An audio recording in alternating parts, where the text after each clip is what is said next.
Like there's like 45, 50 people in this room, right? Imagine if about 46 of the people in this room were crabs. And now imagine you didn't know where they were anymore. Really makes you think. Says a lot about our society. Yeah, like, I mean, where did they go is the obvious question, right? And reading past the headline, the obvious and depressing answer is that, unsustainable capitalism produced a rapacious fishing industry which destroyed their ecosystem alongside the global warming that is coming to fuck us all, and all the stuff that David Attenborough has been sounding really depressed about lately basically happened to them. It's not funny, is it? Yeah. He's not doing well these days, David Attenborough. He's gotten quite gloomy, It's kind of like, I showed you all these beautiful animals and you still fucked it. Man's not doing great. Yeah, that's not that funny. Not a great thing to say on stage during a comedy set, I think.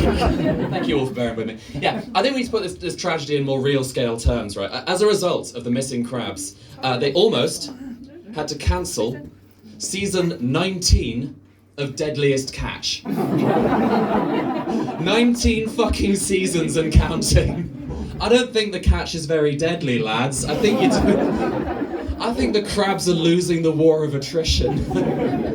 Like, fuck arming Israel on general principle, but like, fuck arming Israel, let's start shipping all those bombs to the Bering Strait and give some smug dickhead in a denim jacket on his air-conditioned bridge something to fucking worry about, there's a big shoulder crabs on the river. Fucking hell, that's a tank. Yeah. That'll make the show more fun, I think. Because Deadliest Catch, right, it's not that fucking impressive. I went on YouTube to watch some Deadliest Catch for this bit, right? And the first video on the official Deadliest Catch channel is called, like, Top 5 Lethalist and Scariest, one of those is not a word, Lethalist and Scariest Injuries on Deadliest Catch. And I am from the Live Leak generation, so I went on this video like, right, I can handle this, I'm ready for this, what you fucking got, Deadliest Catch, what's your opening gambit, what is your lethalist injury, right? And it's American TV, so, the lethalist injury gets like fucking about 3 or 4 commercial breaks, it gets like, they zoom in on them, like it's freeze frame, the announcer's going like, Christ, he's fucked up. The big red circle drawn around the moment of the incident, like people like going like, fucking hell, he really was, ooh. All of this for a man falling over on a dock and lightly injuring his ankle. He wasn't even on the fucking boat yet. That is the best they've got on Deadliest Catch. I think we need a better caliber of TV, right? Because, I mean, TV and films, we have, like, contentious issues in our society, right? We just had a whole parade that was basically about, hello, we are a contentious issue in your society. There's a lot of us, mon then, cunto, what you got? Yeah, there's a lot of issues in our society, and what I think we should do about it, we should take some cues from a different society, right? We should take some cues from the society of Japan. Now, I realise by saying that I sound like that guy at the worst fucking house party you've ever been to. That guy who watches anime but does not fess to it in public and therefore watches the weird shit. I would not do that to you, queer as punk. We are actual no shit in real life friends. What I mean by we should take some cues from Japan, right, is that when Japan has a pressing societal issue, sometimes what they do is they invent Godzilla about it. And I think this would help. 1954 in Japan, right? If you'll cast your minds back, we were all there. 1954 in Japan. It's pretty bad, right? They've just been invaded and occupied by the Americans. There's there's the economy's in shambles. There's American nuclear tests happening right offshore. And one guy, his name is Ishiro Honda. He invented the motorcycle. That's not true. His name is Ishiro Honda. He stands up and he just kind of goes, all right, lads, I've got a plan. I'm gonna make a film about this. And all of Japanese society just kind of stand there and go, we don't want to watch a film about this, Ishiro Honda, mate. This is terrible and we would not like it immortalized in cinema. And Ishiro Honda's like, no, guys, it's going to be really good. It's going to be really good. It's going to have a really big alligator in it. Do you mean an allegory, Ishiro Honda, mate?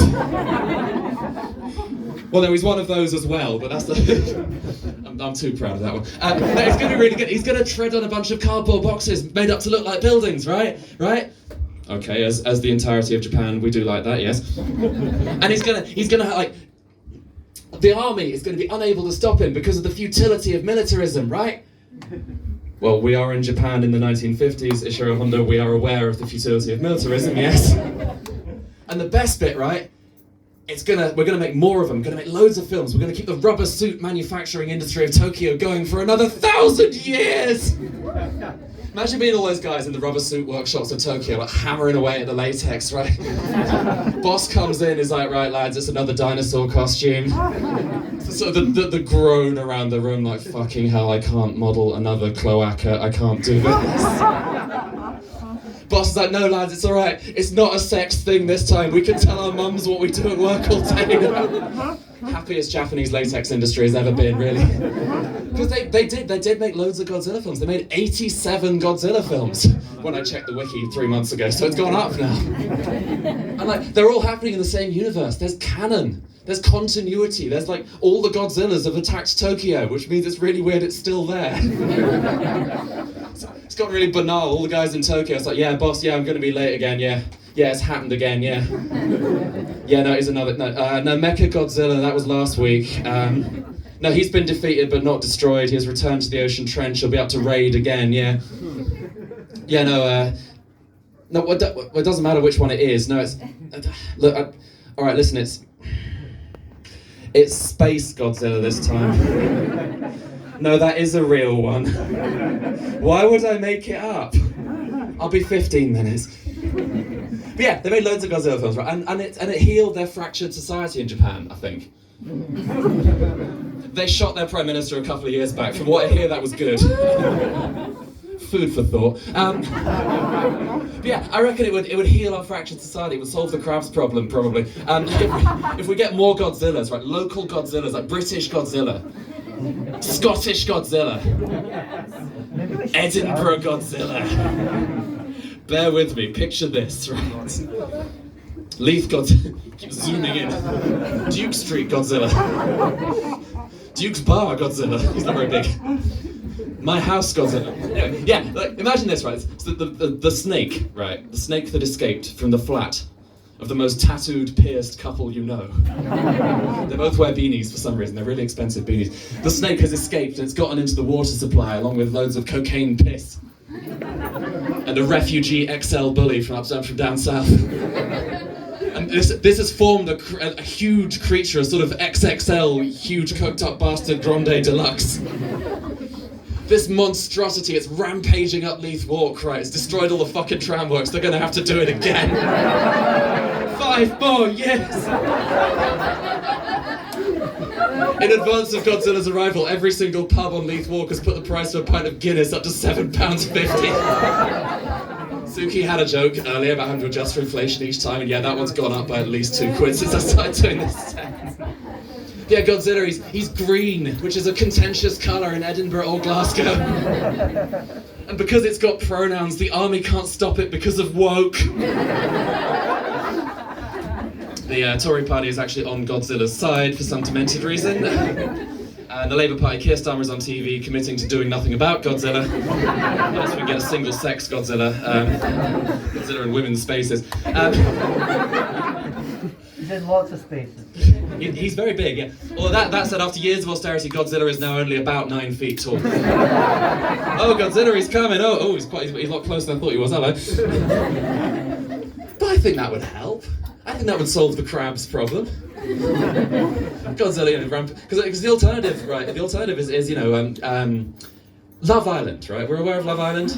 It's like porn for straight people who think they're too good for Pornhub. Another one, yeah. I'm sure it's a good show. I've not watched it. Yeah, Love Island. Right? Imagine this, right?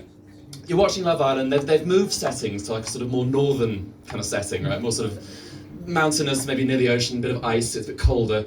And there's still all the sort of, you know, empty-headed people in complicated bikinis.